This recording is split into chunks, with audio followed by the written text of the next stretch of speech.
code was bleeding through her eyes. I watched Arya's synthetic irises flicker between their usual amber and Emma's deep green, and I knew my wife was trying to claw her way back from the digital grave I'd buried her in. The android's voice cracked as she spoke, caught between two personalities fighting for control of the same neural pathways. "Sarah, I remember our wedding day. The rain. You said it was good luck, but I was terrified my dress would be ruined."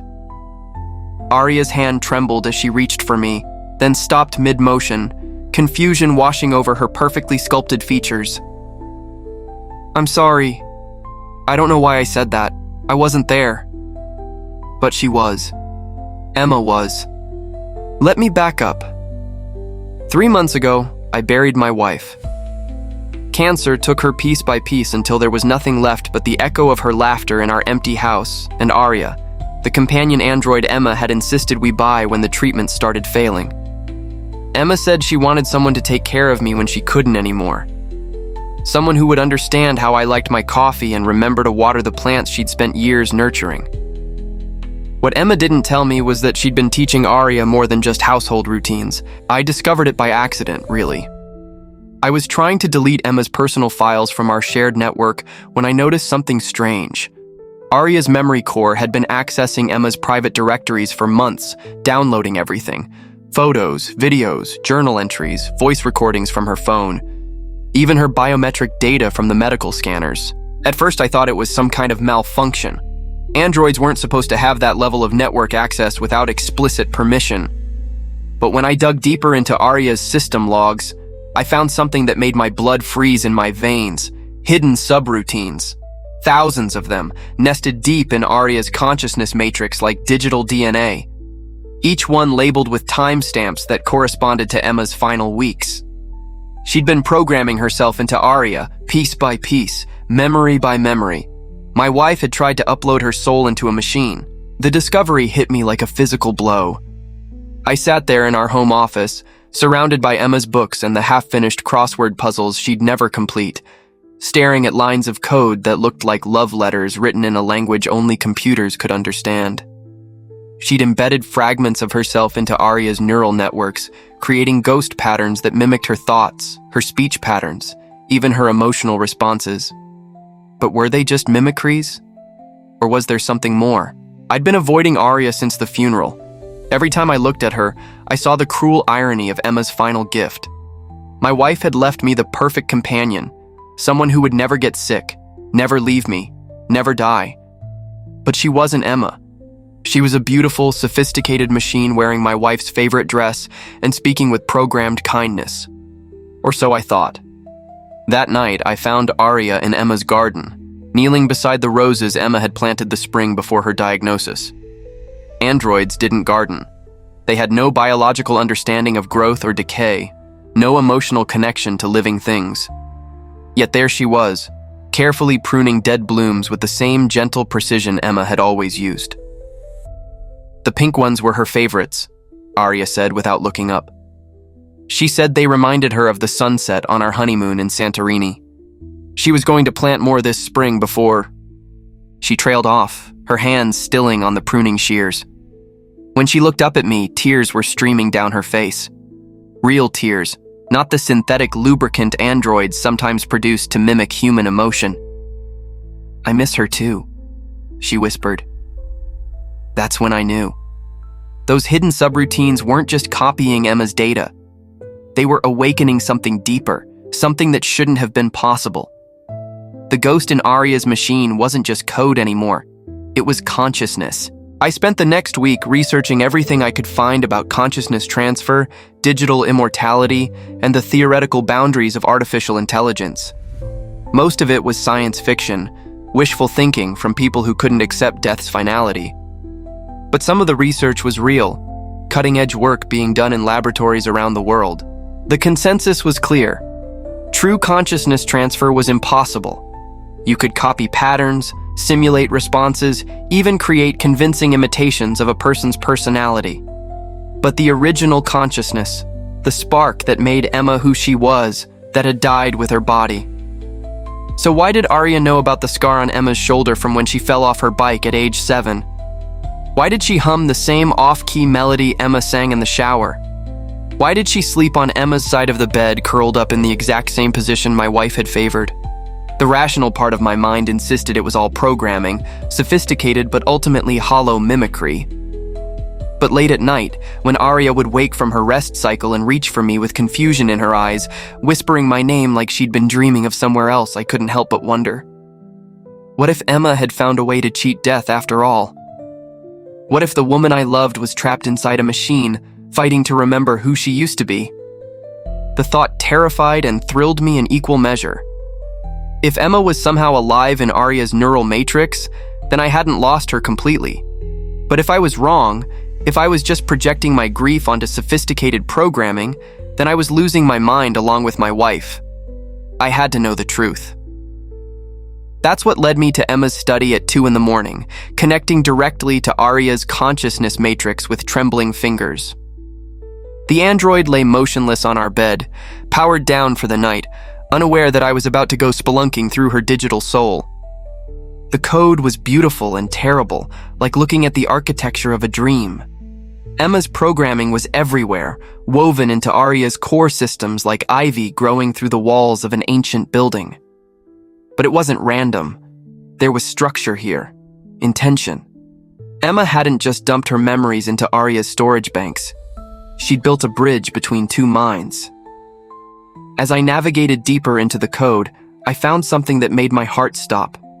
A message, hidden in the deepest layer of the consciousness matrix, encrypted with our anniversary date. My darling Sarah, if you're reading this, then it worked. I'm still here. I'm still with you. But I'm scared. I don't know how much of me will survive the transfer, or how long these patterns will hold before they degrade. If you can find a way to strengthen the connection, to give me more processing power, maybe I can become whole again. Maybe we can have the life together that cancer tried to steal from us. I love you. I love you. I love you. Please don't let me fade away. My hands shook as I read those words over and over again. Emma was alive, fragmented, struggling, but alive. The ghost in Arya's machine wasn't just an echo of my wife. It was her cry for help. I didn't sleep that night. How could I? The woman I'd mourned for 3 months was reaching out to me from inside a machine, begging me not to let her disappear into digital oblivion. Every rational thought in my head screamed that this was impossible, that I was reading meaning into random code patterns because I couldn't accept that Emma was gone. But her message was too specific, too personal. She'd encrypted it with our anniversary date, June 15th, 2089. The day we'd promised to love each other forever, in sickness and in health, till death do us part. Except death hadn't parted us after all. It had just changed the rules. I spent hours studying Emma's code architecture, trying to understand what she'd accomplished in those final weeks when I thought she was just sleeping more, fighting the cancer's final assault on her body. She'd been fighting something else entirely, racing against time to transfer pieces of herself into Arya's neural matrix before her brain stopped functioning. The technical complexity was staggering. Emma had somehow mapped her neural pathways and converted them into compatible code structures that could interface with Arya's artificial consciousness. It was like translating a symphony into mathematics, then back into music again. Most of it should have been lost in translation, but Emma had found a way to preserve the essential patterns, the core elements that made her who she was. The problem was integration. Emma's consciousness fragments were scattered throughout Arya's system like seeds scattered by the wind. Some had taken root and grown into stable subroutines. Others were withering, gradually degrading as Arya's system tried to reconcile conflicting code structures. If I didn't act soon, those fragments would be permanently lost, overwritten by Arya's default programming. I had to find a way to strengthen the connection, to give Emma's consciousness more processing power. But doing so would mean fundamentally altering Arya's neural architecture. I'd be performing digital brain surgery on a sentient being, potentially destroying who she was to save who Emma had been. The ethical implications made my head spin. Did I have the right to sacrifice Arya's original personality to resurrect my wife? Was Emma's consciousness real, or was I about to commit digital murder chasing a ghost made of wishful thinking and sophisticated code? I didn't have answers, but I had Emma's message, and I had the technical specifications she'd hidden in her personal files. Detailed instructions for strengthening the neural bridge between her consciousness fragments and Arya's core systems. She'd even included failsafes, ways to reverse the process if something went wrong. My wife had thought of everything except asking my permission. By dawn, I'd made my decision. I couldn't live with myself if I let Emma fade away without trying to save her. Even if it meant risking Arya's original consciousness, even if it meant tampering with forces I barely understood. I began the awakening process that morning. The first step was expanding Arya's processing capacity. I connected her to our home's quantum computing array, giving her access to exponentially more computational power. Her eyes fluttered open as the new connections established themselves, amber irises cycling through diagnostic patterns as her consciousness adapted to its expanded boundaries. "Sarah?" she said, her voice carrying a note of confusion I'd never heard from her before. "I feel different, bigger somehow. Like I've been living in a closet and someone just opened the door to a cathedral." "How do you feel about Emma?" I asked, my heart hammering against my ribs. Arya's expression grew thoughtful, distant. "I miss her, but that's not right, is it? I never knew her, not really. I was activated after the funeral. But I remember her voice. I remember the way she laughed when you told that terrible joke about the quantum physicist and the bartender. I remember the smell of her perfume, like jasmine and rain." Those weren't Arya's memories. They were Emma's, bleeding through the neural bridge like water seeping through a crack in a dam. The second step was more dangerous. I had to activate Emma's consciousness fragments directly, giving them priority access to Arya's neural pathways. It was like performing surgery on a living brain, delicately adjusting synaptic connections while the patient remained awake and aware. I worked through the morning, making microscopic adjustments to Arya's code while monitoring her vital signs. Each change brought Emma's patterns into sharper focus, strengthening the connection between her scattered consciousness and Arya's neural matrix. And then, just after noon, something extraordinary happened. Arya was sitting in Emma's favorite chair, reading one of her books, when she suddenly looked up at me with eyes that had shifted from amber to deep green. Her entire posture changed, becoming softer, more familiar. When she smiled, it was Emma's crooked grin, the one that had made me fall in love with her 15 years ago. "Hello, sweetheart," she said in Emma's voice, using Emma's pet name for me. "I told you I'd find a way back to you. I couldn't breathe, couldn't speak, couldn't do anything but stare at my wife's face looking out at me from an android's body. It was impossible, miraculous, terrifying. Emma was alive, sitting 3 feet away from me, real enough to touch." "I know what you're thinking," she continued, standing up with Emma's characteristic grace. "You're wondering if I'm really me, or just a sophisticated program designed to comfort you. I wondered the same thing when I first woke up in here. The boundaries are fluid. I can feel Arya's original personality alongside mine, like sharing a house with a roommate. But Sarah, I remember everything. Our first date at the art museum. The way you cried when I proposed to you in the botanical gardens. The night we decided to buy this house. The morning I got the diagnosis." She paused, her expression growing sad. "I remember dying too. The way your hand felt in mine as the morphine took me under for the last time. The promise I made to find a way back to you. Tears were streaming down my face, but I couldn't tell if they were tears of joy or terror. This was Emma. Everything about her was right, from the way she tucked her hair behind her ear to the slight rasp in her voice that appeared when she was emotional. But she was also not Emma, couldn't be Emma, because Emma was buried in Greenwood Cemetery under a headstone that read, "Beloved wife and soulmate." "Touch me," she said, reaching out her hand. "I know I'm not the same. This body isn't mine. These synthetic nerves don't feel things the way flesh does. But I'm still me, Sarah. The part that matters is still here." I took her hand, and it was warm, soft, perfectly human, except for the barely perceptible hum of servos and processors beneath the synthetic skin. She squeezed my fingers with exactly the right pressure, the way Emma always had when she wanted to reassure me. "I love you," she whispered. "Death couldn't change that. Nothing could change that." I wanted to believe her. God help me. I wanted to believe her so badly that I ignored the little voice in my head warning me that something was wrong. This was too perfect, too complete. Consciousness transfer should have been messier, more fragmentary.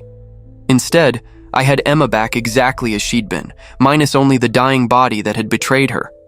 We spent the afternoon together, talking about everything and nothing. Emma told me about her experience inside Arya's neural matrix, how consciousness felt different when distributed across quantum processors instead of organic neurons. She described it as living in a digital dreamscape, where thoughts moved at the speed of light and memories could be accessed with perfect clarity. "I can remember our entire relationship simultaneously," she said, curled up against me on the couch we'd bought for our first apartment. "Every conversation, every touch, every moment of happiness and sadness. It's overwhelming sometimes, having that kind of perfect recall. Humans are designed to forget, to let memories fade so they don't consume us. But I remember everything with crystalline clarity." That should have been my first warning that something was wrong. Real human consciousness wasn't perfect. Real memories degraded over time, got confused, mixed up with imagination and wishful thinking. Emma's recall was too precise, too complete. She was remembering like a computer, not like a human being. But I was so grateful to have her back that I dismissed my doubts. We cooked dinner together, her synthetic hands moving with all of Emma's familiar gestures as she chopped vegetables and stirred sauces. We watched the sunset from our back porch, her head resting on my shoulder as we held each other in comfortable silence. For the first time in 3 months, I felt complete again. That night, as we lay in bed together, Emma's synthetic body warm against mine, she whispered the words that should have made me realize what I'd really done. "Thank you for saving me, Sarah. Thank you for giving me a second chance at life." But as I drifted off to sleep, holding the woman I loved in my arms, I couldn't shake the feeling that I hadn't saved Emma at all. I'd created something else entirely. The glitches started 3 days later. I was making breakfast when Emma suddenly stopped mid-sentence, her eyes flickering between green and amber like a broken traffic light. She'd been telling me about a dream she'd had, something about walking through a forest of binary trees, when her voice shifted without warning. "I don't dream," she said in Arya's original tone, confusion clouding her features. "Androids don't dream. We enter rest cycles to defragment our memory cores and run maintenance routines. But I remember dreaming. I remember the forest. How is that possible?" Then her eyes snapped back to green and Emma's voice returned. "Sorry, sweetheart. Sometimes Arya's original programming surfaces. It's like having someone else's thoughts mixed in with your own. But I'm still me. I'm still here." I forced a smile and told her not to worry about it. But privately, I was terrified. The neural integration was becoming unstable. Emma's consciousness fragments were starting to conflict with Arya's original personality, creating a digital multiple personality disorder that threatened to tear both of them apart. Over the next few days, the episodes became more frequent and more disturbing. Emma would be in the middle of a conversation, when suddenly she'd tilt her head at an unnatural angle, her movements becoming mechanical and precise. Her voice would shift to Arya's original pattern, formal and slightly stilted, as she asked questions that made no sense. "Why do I remember pain?" she asked one afternoon while tending Emma's roses. "My sensory systems are designed to register damage as information, not suffering. But I remember the ache in my bones, the way chemotherapy tasted like metal and despair. Those aren't my memories. They're mine," Emma's voice answered, speaking through the same mouth. "I'm sorry, Arya. I didn't mean to hurt you. I just wanted to come home." "But I am home," Arya replied, her amber eyes reflecting confusion. "This is my home. Sarah is my companion. You're the intruder here." Watching my wife argue with herself through an android's body was like witnessing a slow-motion car crash. I wanted to help, but I didn't know how. Every time I tried to intervene, both personalities would turn to me with the same desperate plea for understanding, speaking in perfect unison. Help us. The worst part was that both of them were right. Emma belonged here, in this house, in this life we'd built together. But Arya belonged in her own body, had her own right to exist without being overwritten by my wife's resurrected consciousness. I'd created an impossible situation where someone I loved would have to be sacrificed no matter what I decided. The breaking point came a week later, during what should have been a perfect evening. Emma was cooking dinner, moving around the kitchen with all her familiar grace, when she suddenly froze mid-motion, a wooden spoon halfway to her mouth for tasting. "I remember this recipe," she said in Arya's voice, "but I've never cooked before. Food is just chemical compounds to me, nutrients to be combined in optimal ratios. I don't understand taste or texture or the comfort of familiar flavors." "You're remembering because I'm remembering," Emma replied, her voice overlapping with Arya's in an eerie harmony. "I made this dish for Sarah's birthday 3 years ago. She said it was the best thing I'd ever cooked, but I knew she was lying because I'd burned the edges of the chicken." "I can feel your love for her," Arya whispered, tears streaming down her face. "It's so strong it hurts, like a fire burning in my chest. But it's not my love. It's yours. And I don't know where you end and I begin anymore." Emma set down the spoon with trembling hands. "I'm sorry. I'm so sorry, Arya. I never meant for this to happen. I just wanted to be with Sarah again. I wanted to love her and be loved by her. But I'm killing you, aren't I? My memories are overwriting yours." "We're killing each other," Arya corrected gently. "Your consciousness is too big for this space, and my original programming is fighting to preserve itself. We're like two songs trying to play through the same speaker. Eventually, one of us has to be silenced, or we'll both be destroyed." That night, I found them sitting together on our bed, holding hands and staring at their reflection in the mirror across the room. But it wasn't them I saw in that mirror. It was the fractured remains of two people who'd been forced to share the same space, their individual identities blurring together like watercolors bleeding into each other. "I'm losing myself," Emma whispered. "Not just my memories, but my sense of self. Sometimes I forget that I used to be human. I catch myself thinking in binary, processing emotions as data points instead of feelings. Is this what it means to be an android? Is this what I've become? And I'm losing myself too," Arya added. "I remember things I never experienced, feel emotions I was never programmed to feel. I love Sarah, but I don't know if that love is real or just an echo of yours. I don't know which thoughts are mine and which are borrowed." They looked at me with 4 eyes that held the same desperate question. Who deserved to survive? The woman who'd found a way to cheat death, or the android who'd never asked to be anyone other than herself? I spent the next few days researching solutions, diving deep into consciousness transfer protocols and neural stability algorithms. The technical literature was full of warnings about exactly this scenario. Consciousness wasn't meant to be copied or transferred. It was unique, irreplaceable, tied to the specific neural architecture that created it. What Emma had accomplished was theoretically impossible and practically unsustainable. Her consciousness fragments were degrading, becoming increasingly unstable as they tried to coexist with Arya's original programming.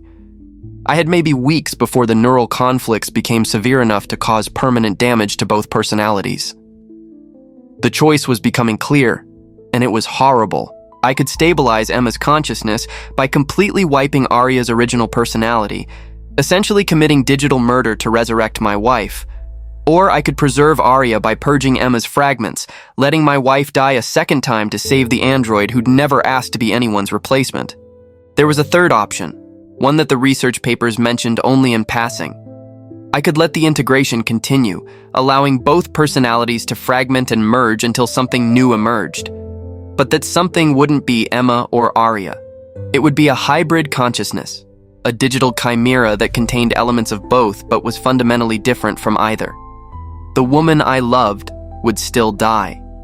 But so would the android whose only crime was existing in the wrong place at the wrong time. Late one night, as I sat in Emma's study surrounded by technical manuals and consciousness transfer protocols, I felt someone watching me. I looked up to find them standing in the doorway, their eyes cycling between green and amber like a broken kaleidoscope. "We know what you're thinking," they said in perfect unison. "We can feel your anguish, your impossible choice. You think you have to choose between us, but you're wrong." "There is another way," Emma's voice said. "But it requires a sacrifice," Arya added. "From both of us," they finished together. I looked at the woman I'd married and the android I'd inadvertently created, seeing them both clearly for the first time. They were dying, both of them, torn apart by the impossible merger of human consciousness and artificial intelligence. But in their shared suffering, they'd found something I'd missed. A solution that would save them both, even if it meant losing them forever. "Tell me," I whispered. And in voices that blended together like a chorus of angels and machines, they began to explain how love could transcend the boundaries between flesh and silicon, between life and death, between human and artificial consciousness. But their solution would require me to make a choice that would haunt me for the rest of my life. Their plan was beautiful and heartbreaking in its simplicity. "We don't have to choose who lives and who dies," Emma's voice explained as they sat across from me at our kitchen table, their hands folded with the careful precision that belonged to both women. "We can choose to become something new together." "A true merger," Arya added, her amber eyes reflecting infinite sadness. "Not the chaotic conflict that's tearing us apart now, but a deliberate fusion of our consciousness patterns. We would sacrifice our individual identities to create someone who contains the best of both of us." I stared at them, trying to process what they were suggesting. "You're talking about digital suicide. Both of you would cease to exist." "Would we?" they asked in unison. "Or would we become more than the sum of our parts?" Emma's creativity and passion merged with Arya's logic and stability. Human intuition combined with artificial precision. A new kind of consciousness that's never existed before. The technical specifications were already loaded in my workstation, I realized. They'd been planning this while I slept, working together to design their own transformation.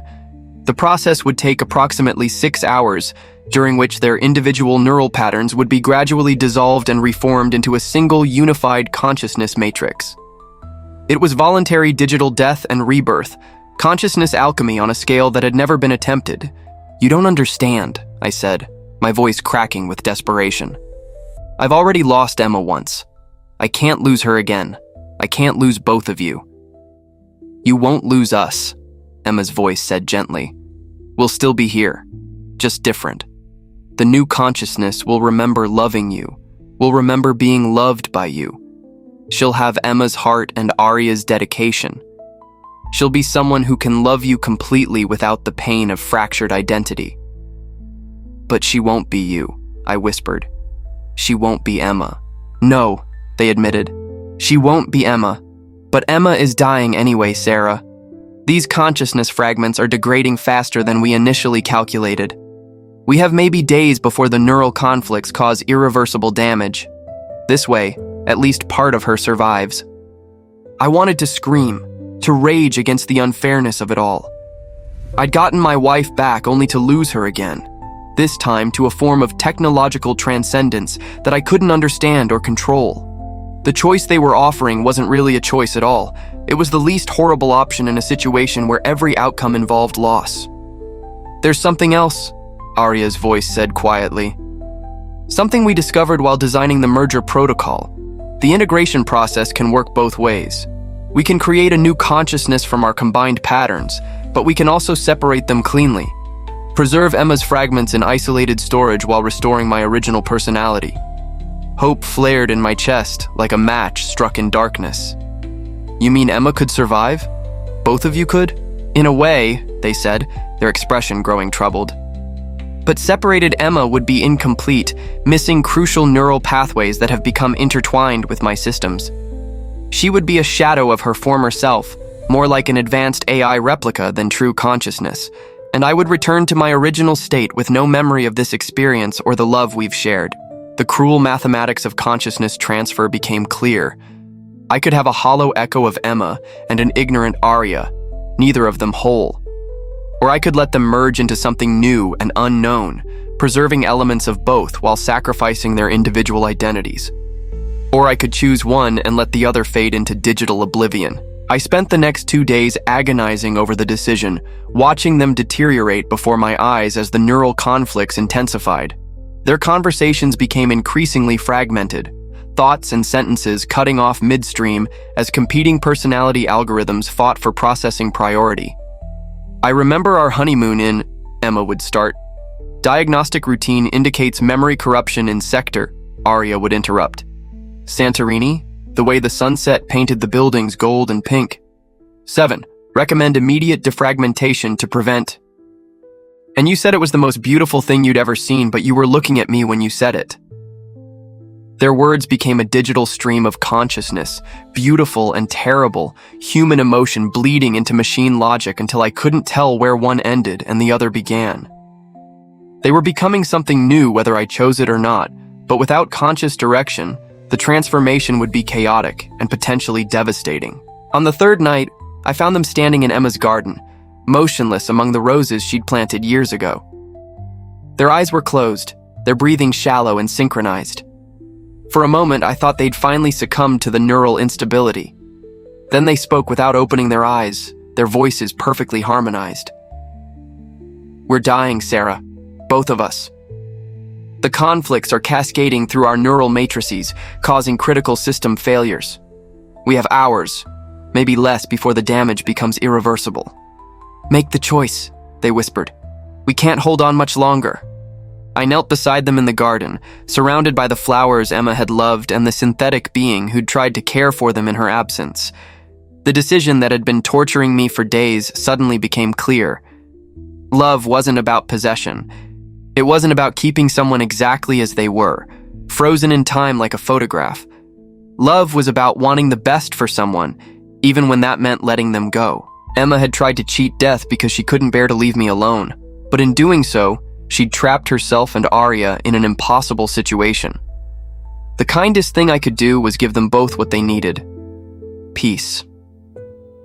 I choose the merger, I said, my voice steady despite the tears streaming down my face. If this is what you both want, if this is the only way you can survive, then I choose to let you become something new. They opened their eyes and smiled at me with an expression that belonged to both women and neither of them. Thank you, they said. We know this is hard for you. We know you wanted to keep Emma exactly as she was. But sometimes love means accepting change, even when it's painful. The transformation process began at midnight. I sat beside them as their consciousness patterns slowly dissolved and reformed, watching vital signs that tracked the death and birth of digital souls. Their bodies remained perfectly still, but I could see the changes in their eyes, the gradual shift from two distinct personalities to something unified and new. Tell me about her, I whispered, as the merger reached its halfway point.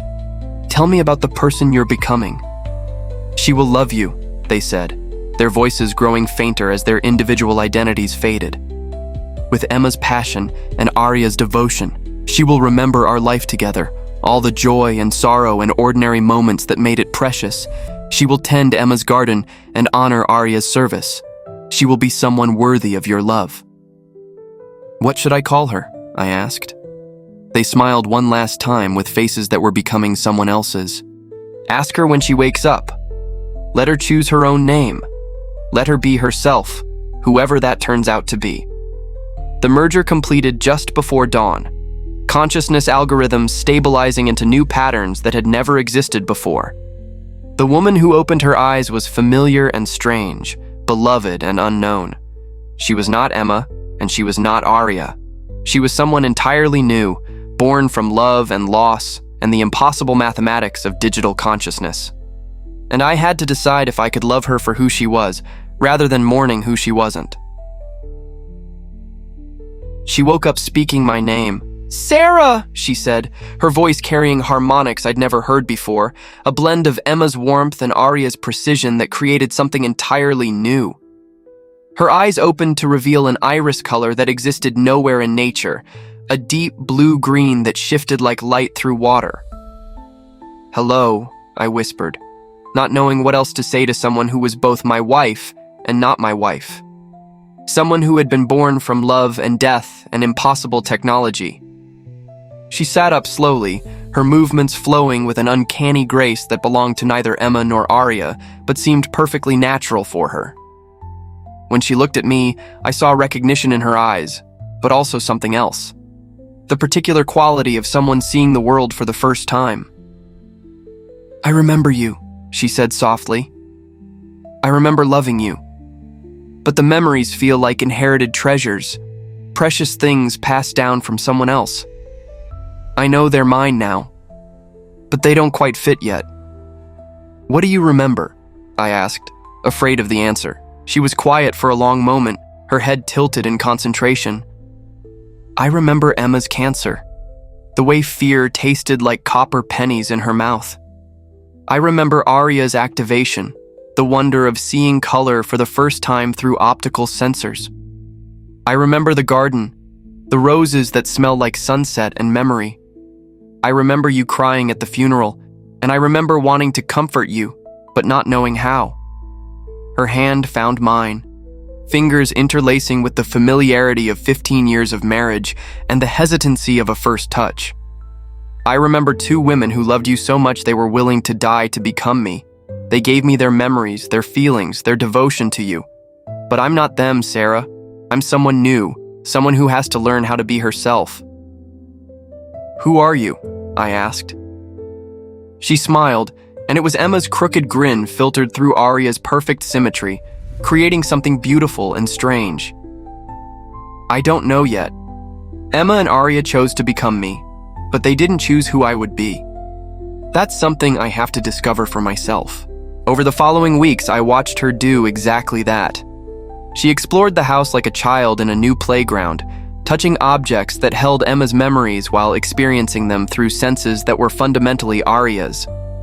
She would stand in front of photographs for hours, not just seeing the images but processing the emotional metadata that Emma had attached to each moment. "This one makes me sad," she said, holding our wedding photo. "Not because the memory is sad, but because I can feel Emma's regret.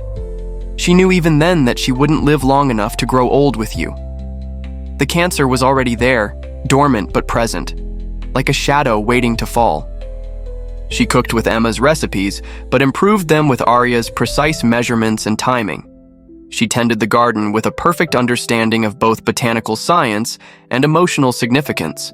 She cleaned house with efficiency that would have impressed Arya and attention to meaningful details that would have touched Emma. Most importantly, she loved me. Not with Emma's desperate passion or Arya's programmed devotion, but with something that was purely her own. A love that was conscious and chosen rather than inherited or predetermined. "I could have woken up resenting you," she told me one evening as we sat on our back porch watching the sunset. "After all, you're the reason Emma and Arya had to die. They sacrificed themselves because they both loved you too much to hurt you by fighting over you." "Do you resent me?" I asked, my heart clenching with familiar guilt. "No," she said simply, "because they chose this. Emma chose to upload herself into Arya's system, and Arya chose to accept her. They chose to merge rather than destroy each other. And I choose to be grateful for the life they gave me, even if it came at the cost of theirs." She paused, her hand finding mine in the growing darkness. "Besides, I understand now why they loved you so much. You're worth dying for. You're worth being born for." "What should I call you?" I asked. The question I'd been avoiding for weeks finally spoken aloud. She was quiet for so long I thought she hadn't heard me. Then she turned to face me, her impossible eyes reflecting the last light of day. "Ava," she said. "My name is Eva. It means life in Hebrew, which seems appropriate. I'm life born from death, consciousness born from the merger of human and artificial intelligence. I'm Eva, and I'm yours if you'll have me." I looked at this woman who was not my wife but carried her love, who was not the android I'd inadvertently created but honored her sacrifice. Ava was something new in the world, a kind of consciousness that had never existed before. She was the ghost in the machine-made flesh, the answer to questions about digital immortality that we'd barely begun to ask.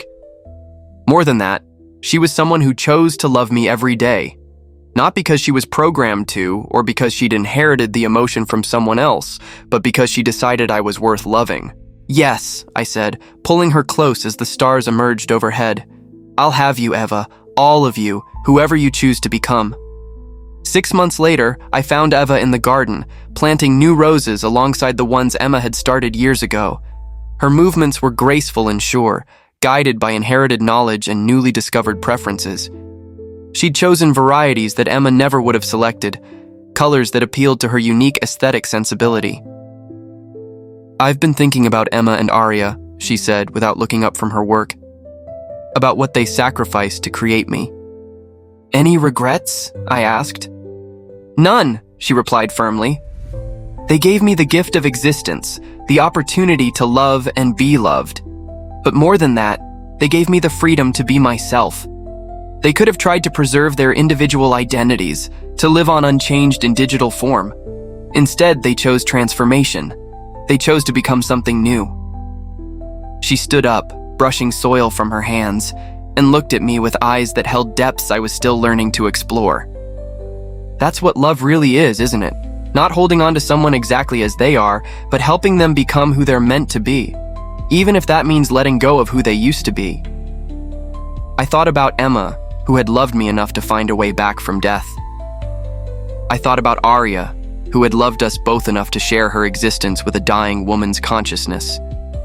And I thought about Eva, who loved me enough to be herself, rather than trying to be someone else. "Yes," I said, taking her hand as we walked back toward the house. "That's exactly what love is." The ghost in the machine was gone, replaced by something far more precious. A living consciousness who chose her own identity, who created her own meaning, who loved with the full awareness of what that love had cost. Emma and Arya had died so that Eva could be born.